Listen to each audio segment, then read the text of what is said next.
The Johnson Wax Program with Fibber McGee and Molly.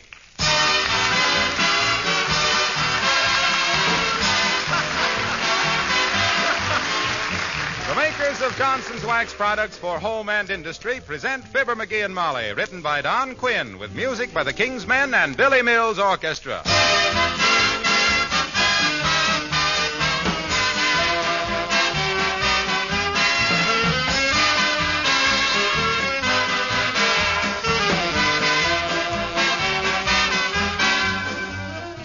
The most familiar use of wax is, of course, for the protection of wood surfaces, your floors, furniture, and woodwork.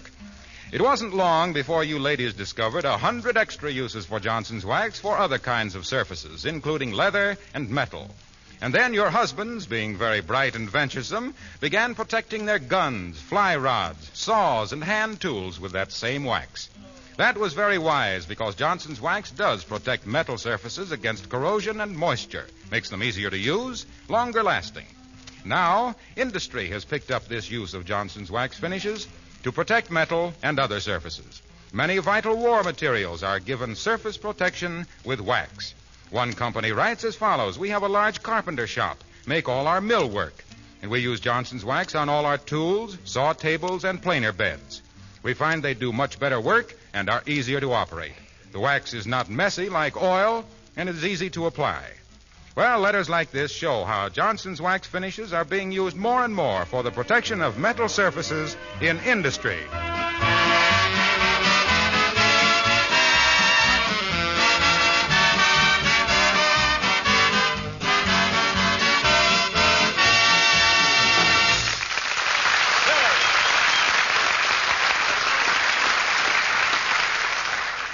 Well, when a guy gets out of the hospital with a wonderful topic of conversation like a snappy recovery from pneumonia, you'd think a guy would get a chance to pop off about it, wouldn't you? Like this guy here and his wife, Fibber McGee and Molly.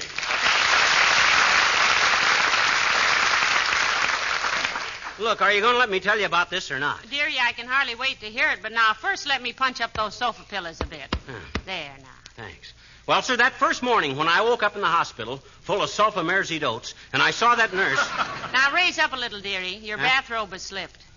Now, if you want to stay down here on the Davenport, you'll have to be careful. There now. There you are. And I saw the nurse standing there... Are you sure you should be talking so much? Remember that the doctor said take it easy. What do you mean, talking so much? I'm dying for a chance to talk.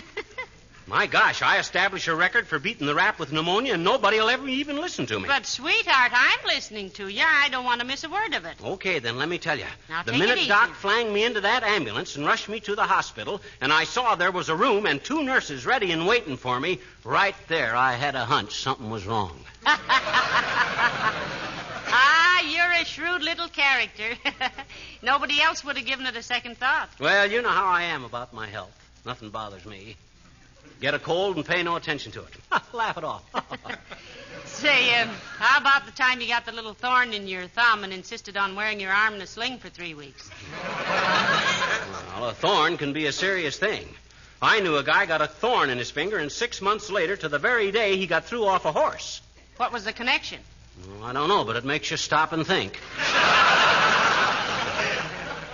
But as I was saying, when I woke up that first morning in the hospital, full of sulfagabardine, and saw the nurse standing there with a... Oh, hello, Alice. Hello, Mrs. McGee. Hello, Mr. McGee. How are you feeling?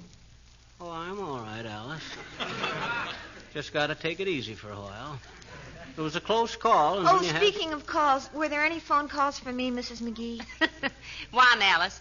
Some young man called, told me to tell you that Charlie called. Oh, rigor mortis. Rigor mortis? Yes, that's a friend of mine that he works at the airplane plant. Charlie Mortis. He's a rigger. Well, let's just call him Charlie after this, dear. It's less clinical. Speaking of clinical, when I woke up in the hospital that first morning, full of never mind, and I saw that nurse standing there Charlie is really a wonderful boy, Mrs. McGee. He and I have talked quite a lot about getting married, and we probably would, except that we don't like each other. Oh, that's no obstacle, Alice. I knew a gal once who was a Republican committee woman, and she married a guy simply because he looked like an elephant. McGee knows more interesting people, Alice. He even knew the man who drove the ambulance when he went to the hospital. Yeah. He was in the Army with him in the last war. Had to lend him $5 before he'd even start the ambulance. But that's how Doc Gamble says my case was. How, dearie? Touch and go.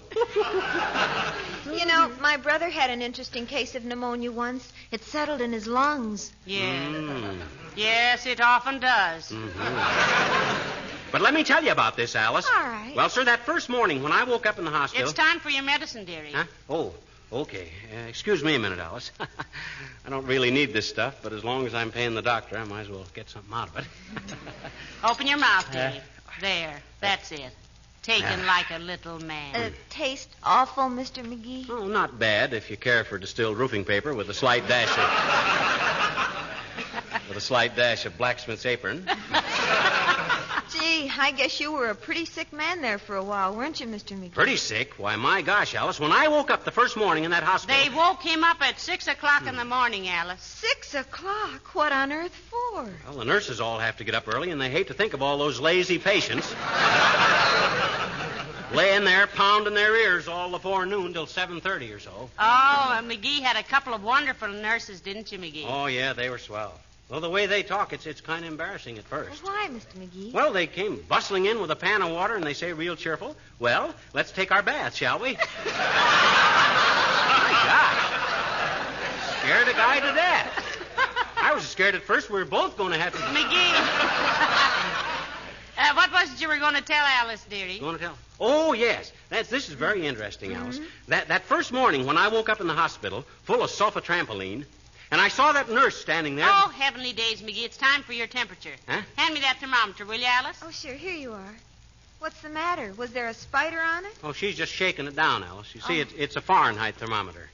That means it's got to be far down so it can rise to the height of your temperature. Oh. Yeah, you see? Jeepers, I guess you know just about everything, Mr. McGee. Oh, I don't know. I just read a lot. I got a retentive memory for not forgetting things. But as I was saying... Now, here, McGee, under your tongue. Mm-hmm. That's it. Yeah. Excuse me for interrupting you. That's okay. You know, the first thing in the morning, and in the hospital, well, there's something in the morning.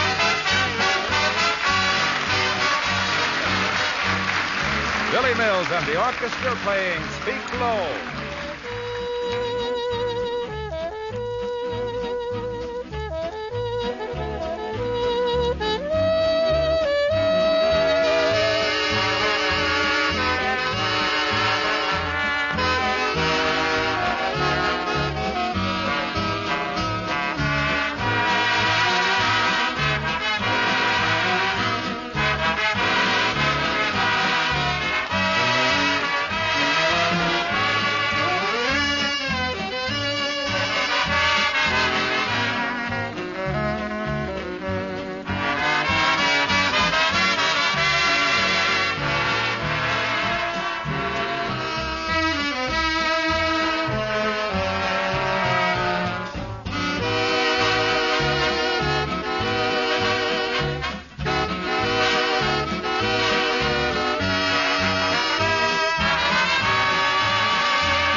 Sure is good to be back from the hospital, baby. This is about the time of the afternoon they'd always come in and wash my mouth out with soap. Wash your mouth out with soap? What on earth for? Well, they couldn't refrain from asking me how I liked hospital food. I couldn't refrain from telling them. You don't have to worry now, dearie. Beulah's going to fix you a lovely dinner. Great. That gal can really wrestle the vitamins, can't she? What's she fixing? Well, I don't know, but she was yodeling a little while ago, so I think it's Swiss steak. Oh, fine. Are you hungry? Oh, I'm hungrier than anybody put together. And that's a funny thing. I thought I'd never be hungry again. That first morning when I woke up in the hospital full of sulfa-Korsakoff and saw that nurse standing there with... I sure been keeping that nurse standing there, haven't I? You really have. Come in. Oh, hello, Mr. Wellington. Oh, my dear Mrs. McGee, how delightful to see you again. And McGee, old man, how do you do? Hi, Sig. Sorry I can't shake hands, but I'm still pretty weak. Got to take care of myself for a long time yet. Well, somebody must, and it might as well be you. Won't you sit down, Mr. Wellington? Thank Sure, you. Sig, sit down. Though I must ask you not to smoke. But I say, old man, you're smoking. Oh, I'm not inhaling. Beg your pardon. Can I get you a slug of tea or something, Mr. Wellington? Thank you, no, my dear. I can only stay but a moment. I merely wish to tell McGee that having heard of his unfortunate illness, the entire membership of the Elks held a meeting and passed the hat. Oh, now, Sig, my gosh, that was awful swell of the boys, but gee whiz, they shouldn't have. I'm afraid that's too much like accepting charity, Mr. Wellington. We simply couldn't do it. Please, leave us not leap to conclusions. As I say, hearing that McGee was ill, the entire membership passed the hat. After everyone had examined it and no one would lay claim to it, we decided it must belong to McGee. Is this your hat, my friend? Yeah, why, sure, that's my hat. But my gosh, Well, what's... of all the... Here, the man is lying sick and his friends... Ah, yes. They all asked to be remembered to him. You received our flowers, McGee? Yes, did you get them back? Yes, we did. Thank you. Get them back. Yeah. We got a swell big bouquet of paper flowers that we always send to a lodge member that gets sick, you see. Yeah. When he leaves the hospital, he always returns it. Mm-hmm. Good idea. And we figure the budget is ahead in the past 7 years, the sum of $1,120-odd. Yeah.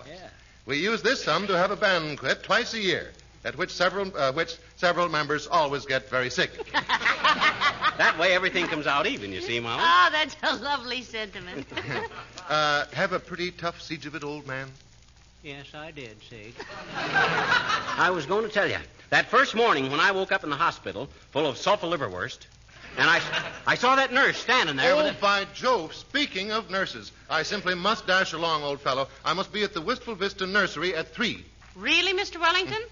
Boy or girl? Apple tree. Good day.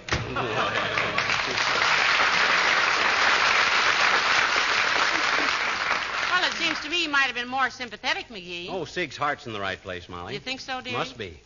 Isn't in the left place where everybody else's is. Hey, hand me the phone, will you? I got to call Wilcox and thank him for sending me all those books while I was in the hospital. Now, you'll tire yourself, dearie. Let me call him. Oh, I won't talk long. Just want to say thank you. He sent me one honey of a book that I predict is going to sweep the country. Which one was that? Tom the Bootblack. By a fellow named Alger. Oh? Good, clean story. At the end, he comes into a fortune of $500. When was $500 considered a fortune? Well, believe it or not, there was a time when if you had $500, you had $500. Not $11 and an internal revenue receipt. That was a long time ago. Hello there, Molly. And how are you, convalescent? Hello, Mr. Wilcox. How am I Oh, if that isn't the worst joke I have... Says it right. Take my advice, Junior. Steal gags if you want to. Repeat them, buy them, eavesdrop. Listen to Bob Hope. Read joke books. But don't try making up your own. I didn't. You pulled that one on me when I had the flu. I did? Yes, you did, McGee. I remember. You were particularly bad about that period. Huh? We called you our pun-up boy of the month, remember? Well, my gosh, I never... Well, never mind that, pal. How do you feel? Well, I'm still kind of rocky, Junior. That's a tricky thing I had, that type 3 stuff. And I got to watch myself for quite a while. Yes, he was really very sick for a few days, Mr. Wilcox. Yeah. In fact, the man who drove the ambulance said McGee would not have been conscious when he got to the hospital if he hadn't let him work the siren all the way. Boy, when I woke up in the first day in that hospital full of sulfa-Sydney Stroats, and I saw that nurse standing there... I stopped in the hospital to see you, pal. But they said you were having an alcohol rub, so I went on my way. Heavenly days, you could have gone in while he had that, Mr. Wilcox. Sure. Who, me? After all these years of selling Johnson's self-polishing glow coat, Deliberately sit there and watch all that rubbing and buffing? Oh, no. Yes, it really would have perturbed Junior, Molly. It didn't even restore any of my original color like Glow Coat does. My original color when I went in there being a sort of a bird's nest gray. Well, it did give you a little new sparkle and life, dearie, like Johnson's Glow Coat. Well, I guess it was sort of a silly comparison, Molly. I'm sorry I brought it up. Sorry he brought it up, he says. Junior, any time you're sorry you mentioned Johnson's Glow Coat, I will present in Carnegie Hall a program of original compositions for comb and tissue paper. Well, I guess he feels all right, Molly. Yeah, but you should have seen me the first day I woke up in that hospital, full of that sulfur herbicide, and that nurse standing there with a big... Big what, pal? I was expecting to be interrupted. I never got as far as the word big before. Oh, anyway, she was standing there with... Gee, I'll never forget what a close call I had when I had my appendix out. Oh, this is much more serious than an appendix, Junior. The doctor told me... My doctor told me it was the worst case... You see, my symptoms came on so suddenly that I never realized... I never did either. There I was eating a simple dinner of charcoal broiled spare ribs and coleslaw and French fried onions, au gratin potatoes and sparkling burgundy, when suddenly I began to... Me too. Took me all of a sudden. So I said, uh-oh. I said, oh, boy, get me a doctor. Get a doctor, I said. I think I got appendicitis. I think I got pneumonia. Call an ambulance. Get an ambulance. Get me to a hospital right away. Me too. Come on, Junior. You can ride with me. Okay, but hurry up because... What am I saying? That was 5 years ago. Well, I'm glad you're feeling better, pal. So long now.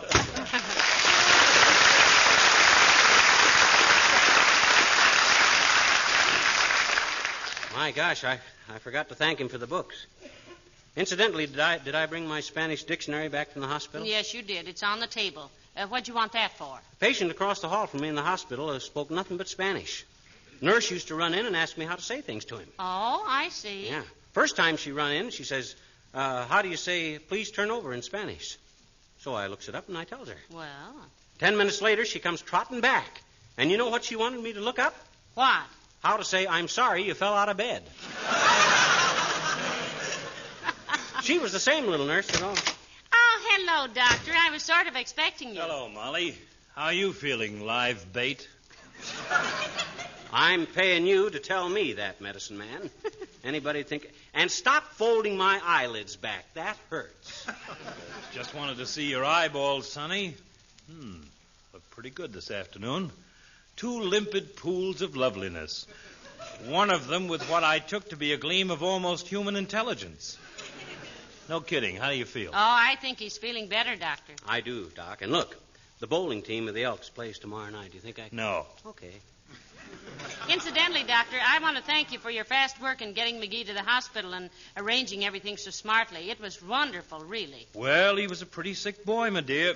You could have fried a hamburger on his forehead, and his pulse felt like cold tapioca. Treat you all right in the hospital, McGee? Oh, yeah, I guess so. But believe me, Doc, the first morning when I woke up in that hospital full of sulfa intermezzo and saw that nurse... Oh, that'd be Miss Croveney, the night nurse. Very efficient girl. Oh, she certainly was, Doctor. McGee says she could change his pillows, powder his back, give him a shot, and be back in her chair asleep before he could say, hand me a Kleenex.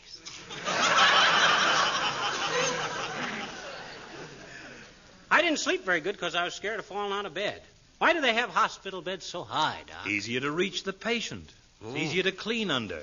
And with rooms so hard to get, it's easy to see if there are any stowaways. Well, it certainly is nice to have him out of the hospital, Doctor. You know, that's the second time I've heard somebody say that today. Who said it first? The hospital. Oh, yeah? Well, I'll bet I was as good a patient as they ever had in their noisy old germ trap. I never... Well, in the first place, Fever Blister, you were a nuisance to one and all. You kept dropping things on the floor all the time. Oh, that was just a natural boyish curiosity, Doctor. He was merely trying to see how many times the nurses could bend over without those little white caps falling off. My gosh, a guy's got to have a little amusement in a hospital. Yes, I know. And you were really the life of the 4th floor. The nurse said you started twitching one night, and she asked you what was the matter. You said you'd had so many alcohol rubs your skin had the hiccups. That was very funny, McGee. I thought it might cheer the nurses up a little. Oh, they loved it. Mm-hmm. You know, nurses get so they think there are just 3 kinds of patients: comics, Casanovas, and complainers. You're number 1, the witty type. Hmm? The kind that grabs the doctor's stethoscope, sticks it in his ears, and says, "Be quiet, everybody. I think I got Sinatra."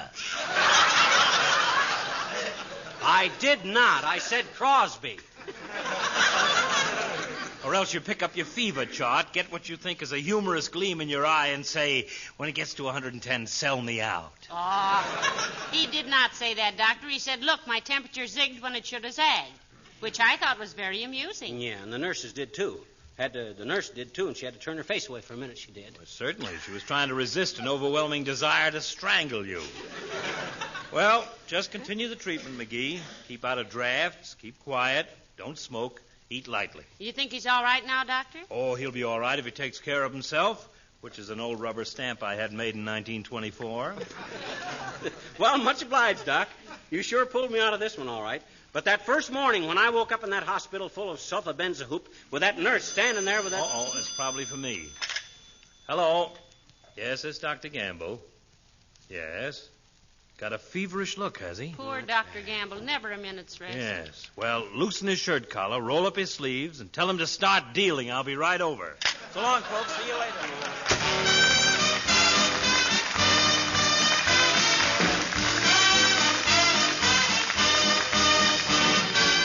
The King's Men sing San Fernando Valley. I was never one to be a setter. I've been from Santa Fe to Mandalay. Wherever I am, someplace else looks better. But where I'm going now, I'm gonna stay. Gonna pack my grip. Bought my ticket. I'm leaving today. Clear the track. I'm taking a trip. One-way trip. California way. Won't never come back. I'm gonna settle down and never more roam. And make the San Fernando Valley my home. I'll forget my sin. Way out there. I'll be making new friends. Way out there where the west begins. Way out there. Where the sunset ends. Way out there. 'Cause I've decided where yours truly should be. And it's a San Fernando Valley for me. I think that I'm safe and stating she will be waiting when my lonely journey is done. And kindly old Reverend Thomas made us a promise that he'd make the 2 of us one. So I'm hitting the train. Where to? To the cow country. Over yonder. Send my mail. Where to? Care of RFD. Over yonder. Gonna settle down and never more roam. And make the San Fernando Valley my home. Gonna plant some lemon trees, plant some beans and plant some peas. No more troubles, no more cares, no more influenza. Plow the dirt and plant the seeds, shoo the birds and pull the weeds. That's what everybody calls San Fernando frenzy. I'm a-leaving right away for the land where the sun shines every day. I'm hitting the train. Where to? To the cow country. Over yonder. Send my mail. Where to? Care of RFD. Over yonder. Gonna settle down and never more roam. And make the San Fernando Valley, the San Fernando Valley, the San Fernando Valley my home. My home.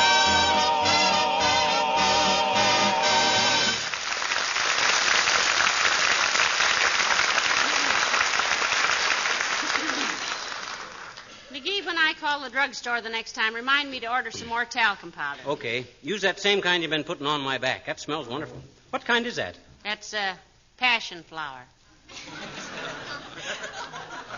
Passion flower. My gosh, get that can out of here. Order some after-shaving talcum. How would I look if somebody come in here and...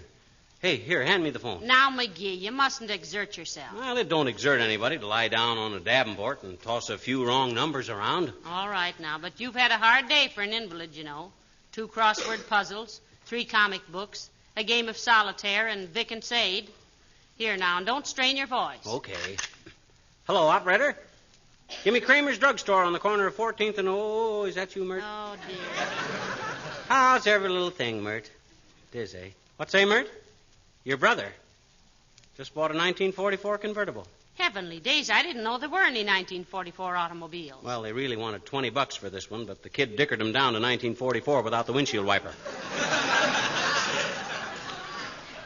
What say, Mert? Yes, yeah, I had quite a time of it, Mert. Now, McGee, take it easy. Well, thanks, Mert. It's quite a thing, all right. That first day when I woke up in the hospital, I was full of that sulfadizidine. And I looked up and saw that nurse standing there with that... Hello? Hello? Hello, Mert? Hello? Cut off. Yeah. She'll probably call you right back unless I'm badly mistaken, and I'm sure I am. Don't you want to take a little nap now before dinner? No. If I take a nap now, I won't be able to sleep tonight, and I'm planning on finishing a dream where I've hooked a swordfish about this long, and I want to be... Yes, Beulah? Excuse me, ma'am. But where at can I locate the whereabouts of Hoop? Put the rolling pin where I can't find it.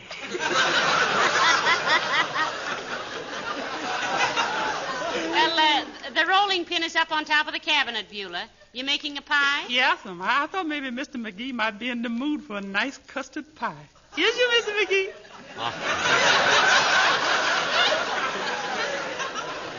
I sure am, Beulah. Not that anybody has to be in the mood for one of your pies. Everybody admires your crust, you know. Well, thank you. Thank you, sir. The sentiment is reciprocal. It's a reciprocal. Everybody admires yours, too. Beulah, are you getting along all right with everything? Yes, ma'am. Except I hope the refrigerator get cold again so I can chill the salad. I ex-frosted it this afternoon. Oh, you could have let that go, Beulah. Personally, I never defrost the refrigerator till it starts stamping its feet. Till it starts stamping its feet. Oh, look at you.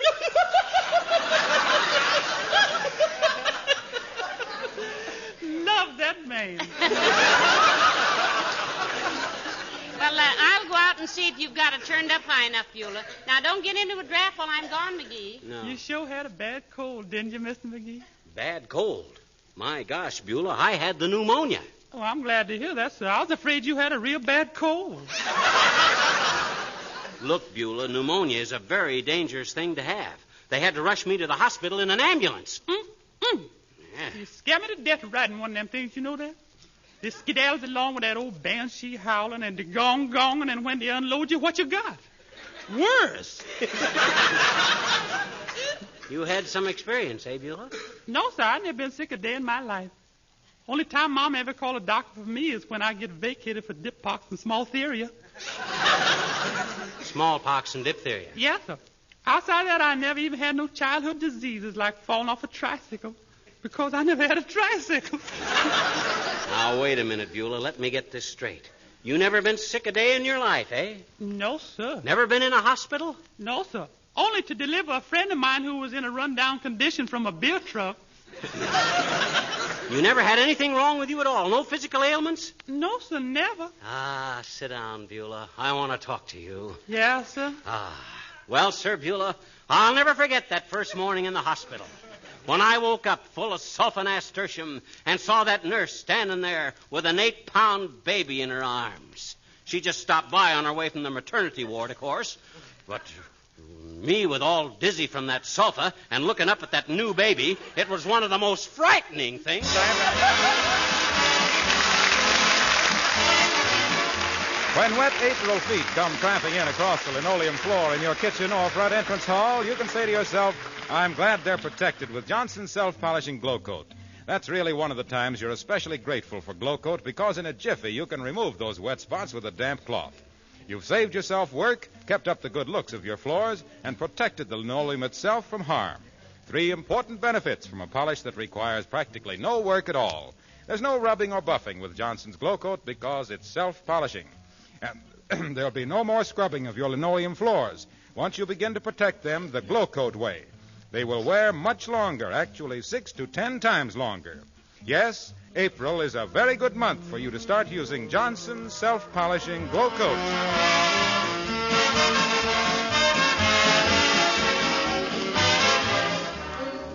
Ladies and gentlemen, For all the flowers, cards, letters, and telegrams you sent me in the hospital, I'm very grateful. They were swell. I can't express my appreciation to all of you in person, so this will have to be a blanket thank you. We also want to thank our old friend Gildersleeve for coming over to Wistful Vista to help us out last week. Now that I'm on my feet again... Excuse me, McGee. Yes? Move over a little, will you, please? What for? You're on my feet again. Huh? Oh. Good night. Good night, Hal.